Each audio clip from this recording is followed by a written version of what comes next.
Doctor ortho, अब दर्द भी घुटने टेकेगा। आर्थिक संकट से जूझ रहा पाकिस्तान अब अपने राष्ट्रीय प्रतीकों को भी संभाल नहीं पा रहा। एक समय दुनिया की शान रही पाकिस्तान इंटरनेशनल एयरलाइंस यानी कि पीआईए अब निजी हाथों में चली गई है। लगातार घाटे और कर्ज के दबाव में डूबी शहबाज शरीफ सरकार ने मंगलवार को पीआईए की बिक्री पूरी कर ली, जिससे देश की आर्थिक बेबसी की और साफ झलक मिल गई। अब रिपोर्ट्स की माने तो इस्लामाबाद में आयोजित सेरेमनी के दौरान सरकार ने पीआईए के प्राइवेटाइजेशन प्रोसेस को औपचारिक रूप से संपन्न किया। बिक्री प्रक्रिया में आरिफ हबीब, लकी सीमेंट और एयर ब्लू जैसी 3 निजी कंपनियों ने हिस्सा लिया। सीलबंद बोलियों कोई पारदर्शिता के तहत एक बॉक्स में जमा कराया गया, जिसे बाद में लाइव प्रसारण के दौरान सार्वजनिक रूप से सबके सामने खोला गया। जब बोली प्रक्रिया शुरू हुई तो आरिफ हबीब ग्रुप ने बाकी सभी दावेदारों को पीछे छोड़ दिया।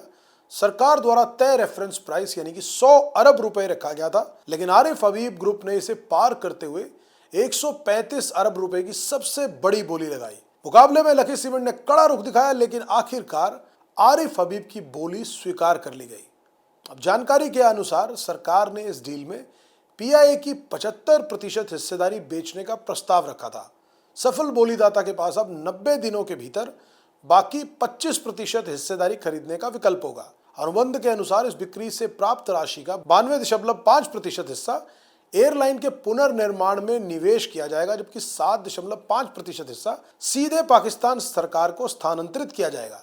साथ ही नए इन्वेस्टर्स को अगले 5 वर्ष के भीतर 80 अरब रुपए का अतिरिक्त निवेश करना अनिवार्य होगा। प्रधानमंत्री शहबाज शरीफ ने इस डील को पाकिस्तान के इतिहास का सबसे बड़ा वित्तीय लेन देन करार दिया। उन्होंने कैबिनेट बैठक में इस पूरी प्रक्रिया को सफलतापूर्वक पूरा करने के लिए प्राइवेटाइजेशन कमीशन और सरकारी अधिकारियों की सराहना की।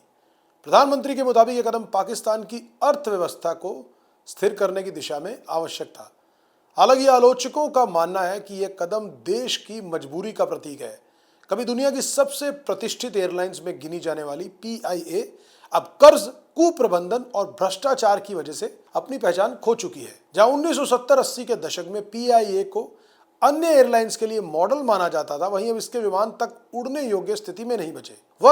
वित्तीय वर्ष 2024-25 में एयरलाइंस को अरबों रुपयों का घाटा हुआ। गौरतलब है कि यह सरकार का पीआईए की बिक्री का दूसरा प्रयास था। इससे पहले पिछले वर्ष भी कंपनी को बेचने की योजना बनी थी, लेकिन खरीदारों की गैर मौजूदगी और कम प्रस्तावों के चलते यह प्रक्रिया रुक गई थी। इस बार शहबाज शरीफ सरकार ने पूरी बिडिंग प्रोसेस को लोकल टेलीविजन पर लाइव प्रसारित किया, ताकि पारदर्शिता को लेकर कोई सवाल न उठे। आर्थिक विशेषज्ञों की माने या उनके मुताबिक यह डील पाकिस्तान के लिए आर्थिक स्थिरता का नहीं बल्कि अस्तित्व की लड़ाई का परिणाम है। आईएमएफ और अन्य अंतर्राष्ट्रीय एजेंसियों से लगातार कर्ज लेने के बावजूद देश की हालात सुधर नहीं रहे। अब हालत यह है कि सरकारी संपत्तियां बेचकर नकदी जुटाना ही सरकार की रणनीति बन चुका है। पीआईए की बिक्री से पाकिस्तान को अस्थायी राहत जरूर मिल सकती है, लेकिन उद्योग जगत का मानना है कि जब तक देश अपनी आर्थिक नीतियों और संस्थागत ढांचे में सुधार नहीं लाता, तब तक इस तरह की डील्स केवल कर्ज का बोझ बढ़ाने का जरिया ही बन पाएंगी। डॉक्टर ऑर्थो, अब दर्द भी घुटने टेकेगा।